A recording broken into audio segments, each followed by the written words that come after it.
It's 11 p.m. Welcome back to Ocarina of Time. We are doing a short video today and we're continuing with the Skulltula hunt. I have a hard time making these videos interesting because I'm just narrating every place that we're going to. And if I get sidetracked on a tangent, then I won't be able to pick up the narration where I left off. I like how once you beat the water temple, Zora's domain stays frozen, but then like the area where Jabu Jabu was and really just that area become unfrozen. And Lake Hylia fills back up. But Zora's domain stays frozen. This, okay, so if you played this on an N64, I swear I drank a glass of water, but my throat is still like oddly tingly for some reason, and not like a good kind of tingly, but it's fine. My voice keeps cracking in the middle of words, and I hate it. If you played this on an actual N64 growing up in the 90s, which I was born in 99, so I didn't really have a chance to quote-unquote grow up in the 90s.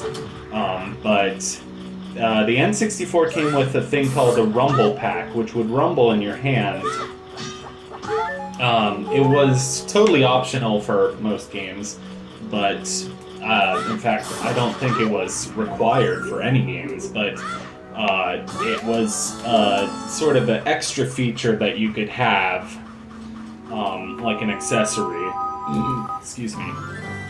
Excuse me, oh my goodness. I had ramen for dinner, by the way, and then some butter pecan ice cream. It's this weird brand that's they only have at Rite Aid called Thrifty. Like, what the heck? Because usually I would just get like one of my go-tos, like Ben & Jerry's, Breyers, or Turkey Hill. But no, this is Thrifty's. Anyway, I totally lost track of what I was saying. The Shard of Agony is an item that you get from doing the Skulltula side quest that functioned if you had a rumble pack attached to your N64 controller.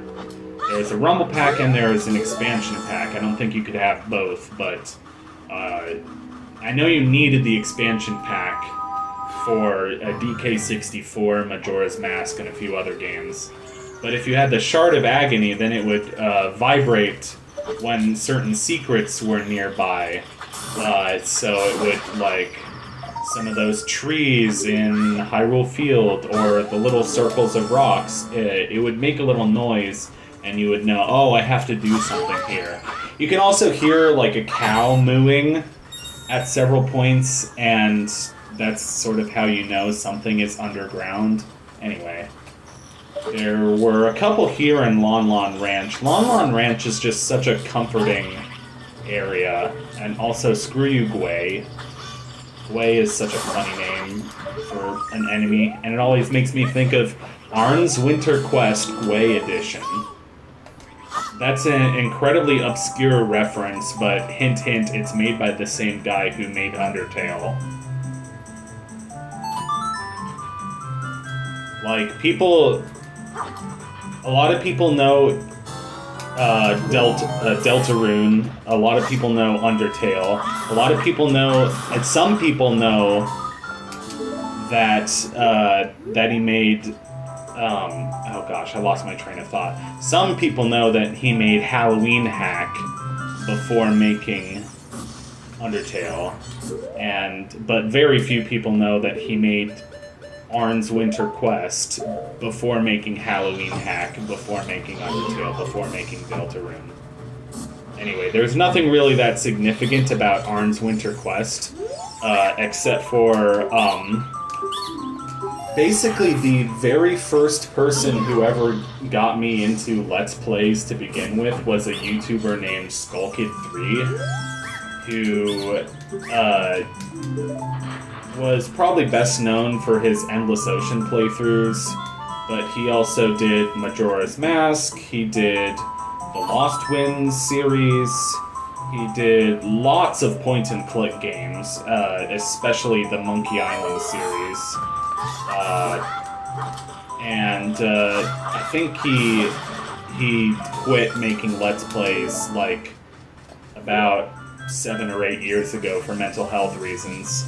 But he was the very first Let's Player that I got into, and actually without him I wouldn't have discovered my interest in the Zelda games, because my very first real exposure to a Zelda game, at least my very first positive experience with a Zelda game that intrigued me and got my curiosity, was watching him play through Oracle of Ages, and then Oracle of Seasons, and then Majora's Mask. So he was one of the big reasons that I started a Let's Play channel to begin with. Also, he's British, so I feel like that's somewhat significant. This is a hidden area called Forest Stage. It's where you can approach this audience of Dekus and show them one of your masks. But because we already completed the mask side quest, that area really doesn't have any use. I like how they get very violent when you wear the Mask of Truth. They're just like, they turn violent, they turn rowdy. It's almost like a riot. It's a riot, girl. Never mind. Ow! Mean. Also, you can come back there as an adult.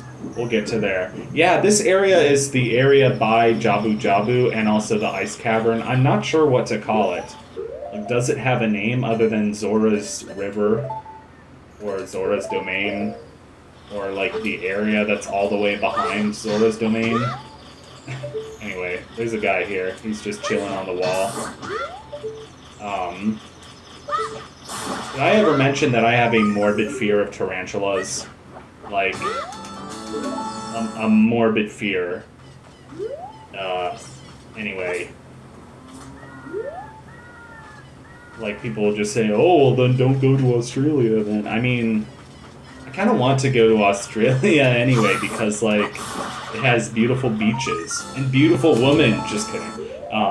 But, like, you know, Sydney and Melbourne, you know, they sound like great cities. Surprisingly, we missed one in Dodongo's Cavern, and I checked the map, and I was like, what do you know? There's a room that we didn't even check, and no one knows what was in the room where it happened, the room where it happened, the room where it happened. We just assumed that it happened, but no one else was in the room where it happened.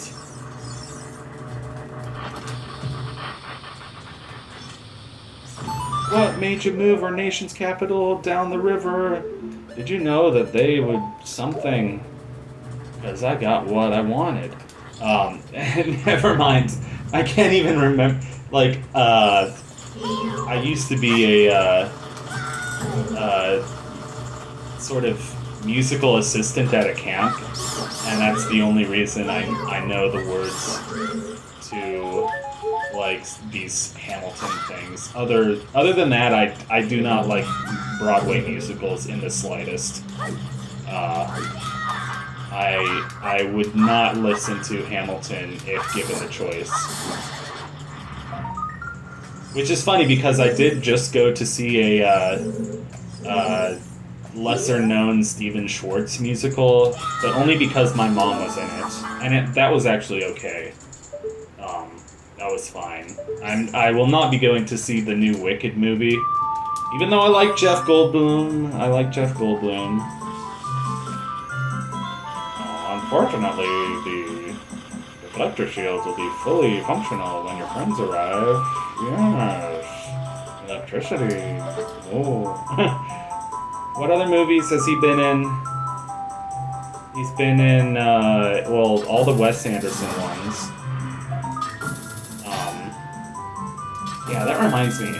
I've been meaning to rewatch Grand Budapest Hotel for the fucking longest time because the last time I saw it was when it was in theaters, which was 10 and a half years ago now. Because I remember dates pretty well, and I remember that movie came out in March 2014.